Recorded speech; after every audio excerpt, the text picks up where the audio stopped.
जय हिंद all my dear students. Basic chemistry के लेक्चर नंबर 1 में आप सभी का बहुत बहुत स्वागत है।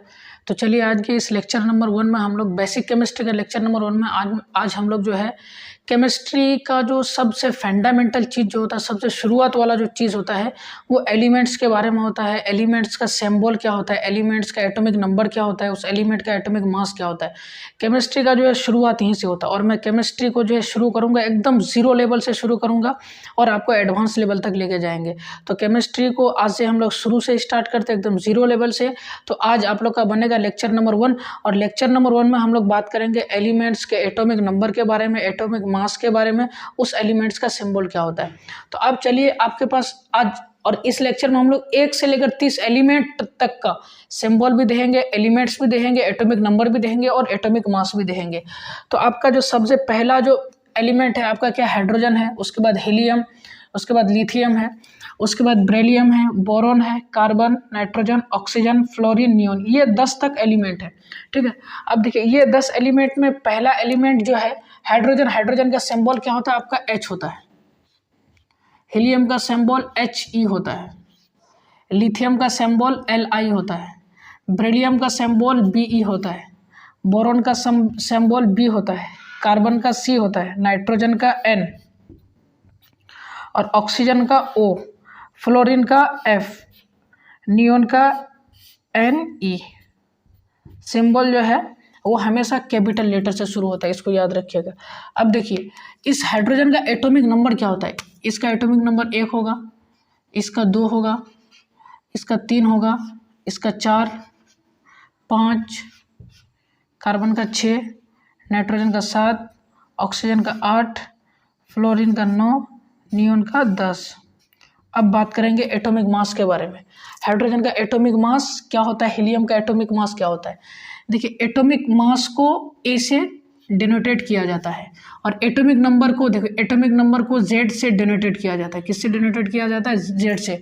और एटॉमिक नंबर को जेड, अगर एटॉमिक नंबर जितना होता है, एटॉमिक नंबर बराबर इलेक्ट्रॉन नंबर बराबर प्रोटॉन नंबर, इसलिए जेड बराबर ई बराबर पी लिखा जाता है। ठीक, और एटॉमिक मास को ए से डिनोटेट करते हैं। अब देखिए हाइड्रोजन का एटॉमिक मास 1 होता है, हीलियम का एटॉमिक मास 4 होता है, लिथियम का कितना होता है, 7 होता है, बेरिलियम का 9 होता है, बोरॉन का 11 होता है, कार्बन का 12 होता है, नाइट्रोजन का 14 होता है, ऑक्सीजन का 16 होता है, फ्लोरीन का 19 होता है और नियोन का 20 होता है। ये आपका 20 एलिमेंट तक का एटॉमिक नंबर है। ये आपका एटॉमिक, ये आपका सिंबल है सारा, ये आपका एटॉमिक नंबर है और ये आपका एटॉमिक मास है। ठीक, अगर कोई बोले कि बताओ नियोन का एटॉमिक मास कितना होता है, तो नियोन का एटॉमिक मास कितना, 20 होता है।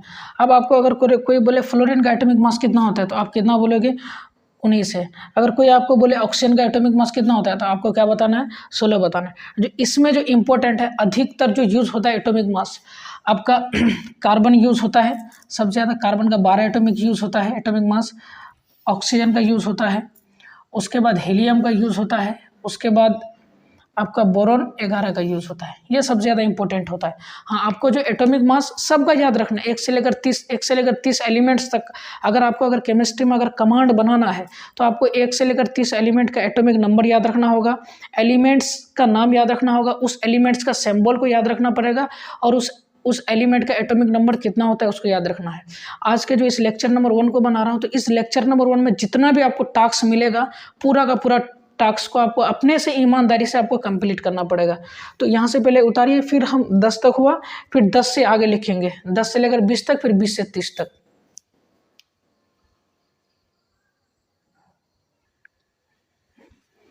अब आप देखिए हाइड्रोजन से नियोन तक हुआ था, अब सोडियम से लेकर कैल्शियम तक देखेंगे। अब सोडियम से कैल्शियम तक जो देखेंगे, अब सिंबल देखेंगे। सोडियम का सिंबल होता है Na, मैग्नीशियम का सिंबल होता है Mg, एल्युमिनियम का सिंबल होता है Al, सिलिकॉन का सिंबल होता है Si, फास्फोरस का सिंबल होता है P, सल्फर का सिंबल होता है S, क्लोरीन का Cl, आर्गन का Ar और पोटासियम का K होता है। पोटासियम का के होता है और कैल्शियम का सी ए होता है। ठीक, अब आपको देखिए ये है आपका क्या सिंबल। अब आप देखिए, अब सबका एटॉमिक नंबर जानना है। ये सोडियम कितना, सोडियम का एटॉमिक नंबर होता है आपका क्या 11, मैग्नीशियम का होता है आपका कितना 12, एल्युमिनियम का 13, SI का 14, 15, सीरियल नंबर होता है ये, ठीक है, 16, 17, 18, 19, 20। ठीक है, ये आपका क्या ये आपका एटॉमिक नंबर है। एटॉमिक नंबर बोले तो ये Z है आपका।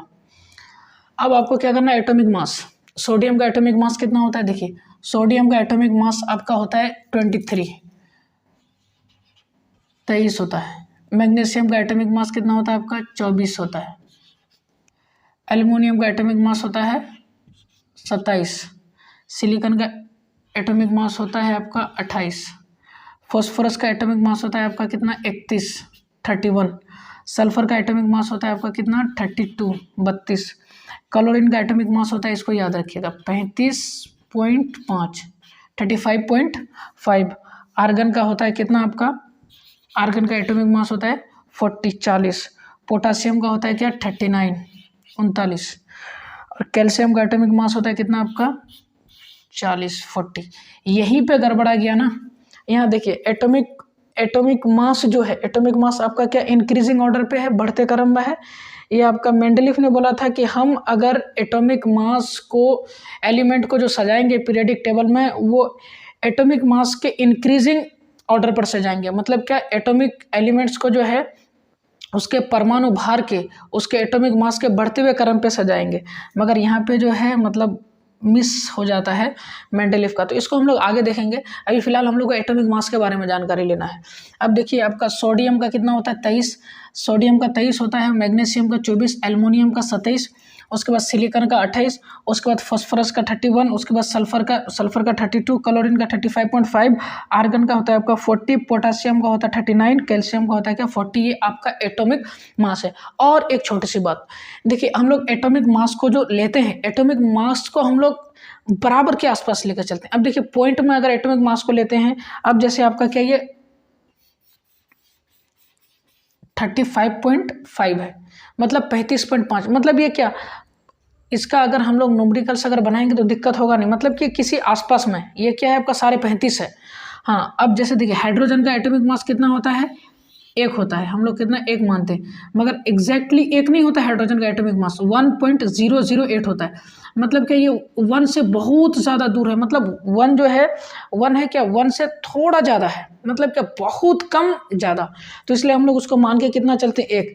अगर 1.008 करेंगे तो उस गुना भागा अगर करेंगे, न्यूमेरिकल्स अगर बनाएंगे तो बहुत दिक्कत ना होगा, इसलिए हम लोग मान के चलते हैं 1। ठीक है, अब एल्युमिनियम का हम लोग कितना मानते हैं, एल्युमिनियम का हम लोग 27 मानते हैं एटॉमिक मास।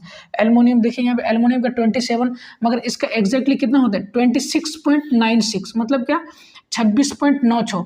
अब देखिए ये कितना 27 के आसपास में है, तो इसलिए इतना नहीं मान करके इसका एटॉमिक मास कितना हम लोग 27 मान लेते हैं। अब जैसे बेरिलियम का हम लोग कितना 9 मानते हैं, मगर एग्जैक्टली 9 नहीं होता, ये 9.01 होता है। तो इसलिए हम लोग जो एटॉमिक मास को जो लिखते हैं, एटॉमिक मास को जो याद करते हैं, पॉइंट में नहीं याद करते, एग्जैक्टली मतलब जो किसके आसपास में है, ठीक है, वही चीज़ याद करते हैं। तो ये आपका क्या 11 से लेकर 20 तक का होगा। आपको 1 से लेकर 20 तक एलिमेंट का सिंबल बताए, एटॉमिक नंबर बताए, एटॉमिक मास बताए। तो आपको एक अंडर 10 तक का जो स्टूडेंट होता है वो 1 से लेकर 20 एलिमेंट तक याद करने से उसका चल जाएगा। मगर आप जैसे 11 12 में अगर पढ़ रहे होते हैं, अगर 11th का अगर शुरुआत कर रहे हैं, आपका केमिस्ट्री आपको कुछ भी नहीं आता है, तो आप 1 से लेकर 30 एलिमेंट का एलिमेंट्स को जानिए, एलिमेंट्स को 1 से लेकर 30 एलिमेंट्स को याद रखिए, उस एलिमेंट्स का सिंबल को याद रखिए, उस एलिमेंट्स का एटॉमिक नंबर को याद रखिए, उस एलिमेंट्स का एटॉमिक मास को याद रखिए। इसको उतार लीजिए पहले, उसके बाद आगे बता रहा हूँ मैं। ये अब आपका हो गया क्या 21 से लेकर 30 तक। देखिए आपका स्कैंडियम है, titanium, vanadium, chromium, manganese, iron, cobalt, nickel, copper, zinc. ठीक है, अब देखिए आप स्कैंडियम का सिंबल Sc, टाइटेनियम का Ti, वेनेडियम का V, क्रोमियम का Cr, मैग्नीज का Mn, आयरन का Fe, कोबाल्ट का CO, निकेल का Ni, कॉपर का Cu और जिंक का Zn। ठीक, अब देखिए इसका एटॉमिक नंबर पिछले वाले का रह गया है आपका। देखिए इसको मैं मिटा के सही कर दे रहा हूं।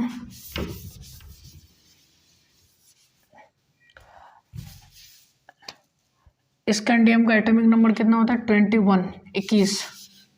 ये होगा क्या आपका 22,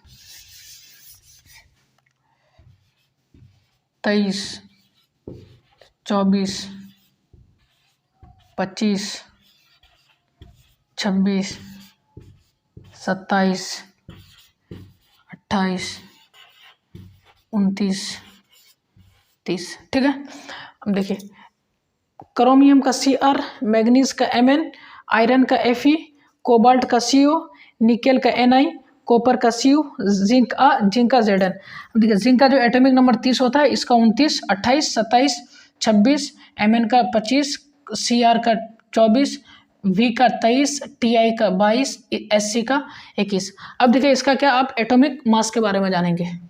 देखिए स्कैंडियम का एटॉमिक मास होता है क्या आपका 45, टाइटेनियम का एटॉमिक मास होता है आपका 48, वेनेडियम का एटॉमिक मास होता है आपका 51, क्रोमियम का एटॉमिक मास होता है आपका 52, मैग्नीज का होता है आपका 55, आयरन का होता है 56, कोबाल्ट का होता है 59, निकेल का होता है 58, कॉपर का होता है 63.5 और जिंक का होता है 65। अब देखिए यहाँ देखिए एटॉमिक मास जो है ना, देखिए बढ़ते क्रम पे है, इंक्रीजिंग ऑर्डर पे है, मगर यहाँ पे देखिए इंक्रीजिंग ऑर्डर पे है, यहाँ पे तो 55 है, तो यहाँ 56 के बाद 57 या 58 होना चाहिए, मगर उसके बाद आता है क्या कितना 59 के बाद फिर कितना आता है 58।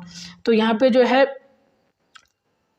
इसका जो है अरेंजमेंट क्या प्रॉब्लम आ गया था, इसमें आगे में देखेंगे। खाली बस यहाँ पे आपको खाली मैं इंडिकेट कर दिया कि ये वाला चीज़ याद रखिएगा, जब बाद में केमिस्ट्री पढ़िएगा तो इससे जो है एक बहुत ही बड़ा चीज़ आप लोग का क्लियर होगा। मैं भी आपको नाम नहीं लूँगा, इसलिए नहीं लूँगा कि मैं आपको अभी दूसरे तरफ नहीं लेके जाना चाहता हूँ। अभी बेसिक केमिस्ट्री पढ़ा रहा हूँ आपको, तो बेसिक केमिस्ट्री पे हम लोग टिके रहेंगे। तो ये था आपका 1 से लेकर 30 एलिमेंट के बारे में जाना, एटॉमिक नंबर के बारे में जाना, सिंबल के बारे में जाना, एटॉमिक मास के बारे में जाना। तो आपको कुछ नहीं करना है, 1 से लेकर 30 एलिमेंट का नाम याद रखना है, सिंबल को याद रखना है, एटॉमिक नंबर को याद रखना है और एटॉमिक मास को याद रखना है। अब जैसे देखिए यहाँ तक तो इसको उतार लिया आप लोग, कोई दिक्कत नहीं। अब देखिए एक बेसिक बात है, एटॉमिक नंबर को जो होता है, एटॉमिक नंबर को Z बराबर E बराबर P से डोनेटेड करते हैं, लिखते हैं हम लोग। ठीक है, अब जैसे देखिए अब आप सोडियम का लिखते हैं, सोडियम का एटॉमिक नंबर कितना होता है 11 होता है। ठीक, 11 होता है। तो अब देखिए सोडियम का Z बराबर कितना हो जाएगा 11। अब E बराबर भी कितना हो जाएगा 11, P बराबर भी कितना हो जाएगा 11। इसलिए होगा क्योंकि हम लोग बोलते हैं कि एटॉमिक नंबर बराबर Z बराबर E बराबर P, मतलब कि एटॉमिक नंबर अगर 11 होगा तो इलेक्ट्रॉन नंबर भी कितना 11 हो जाएगा, प्रोटॉन नंबर भी कितना हो जाएगा 11 हो जाएगा। जब एलिमेंट के ऊपर क्या है सब आयन वगैरह नहीं होना चाहिए, बस खाली सिंपल में रहना चाहिए, न्यूट्रल एटम होना चाहिए, न्यूट्रल एटम। अब देखिए मैग्नीशियम का लिखिएगा आप यहाँ पे Mg, मैग्नीशियम का एटॉमिक नंबर कितना होता है 12। मैग्नीशियम का एटॉमिक नंबर अगर 12 होगा तो इसका Z बराबर E बराबर P बराबर भी कितना होगा 12 होगा। ठीक है, ये एटॉमिक नंबर की बात है, इसलिए हम लोग एटॉमिक नंबर को Z बराबर E बराबर P से लिखते हैं। ठीक, अब देखिए atomic mass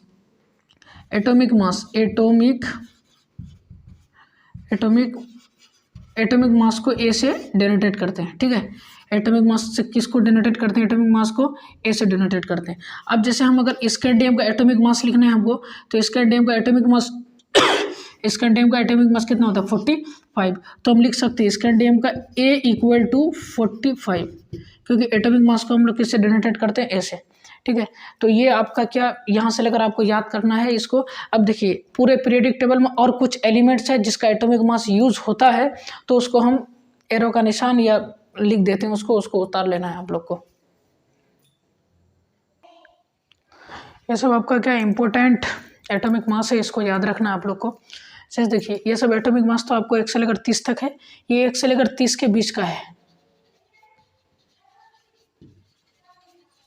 important atomic mass, और ये आपका क्या ये भी बहुत ही ज़्यादा क्या है इम्पोर्टेंट है। ये आपका 30 से बाहर है, 30 से बाहर। जैसे देखिए बेरियम है Ba, इसका एटॉमिक मास होता है आपका कितना 137। Ag है, Ag का आपका 108 होता है। Au है, Au का 197 होता है। और Hg है, Hg का क्या 200.5 होता है, इसको याद रखिएगा। तो मैं इस वीडियो को यहीं पे ख़त्म करता हूँ, तब तक के लिए बाय बाय।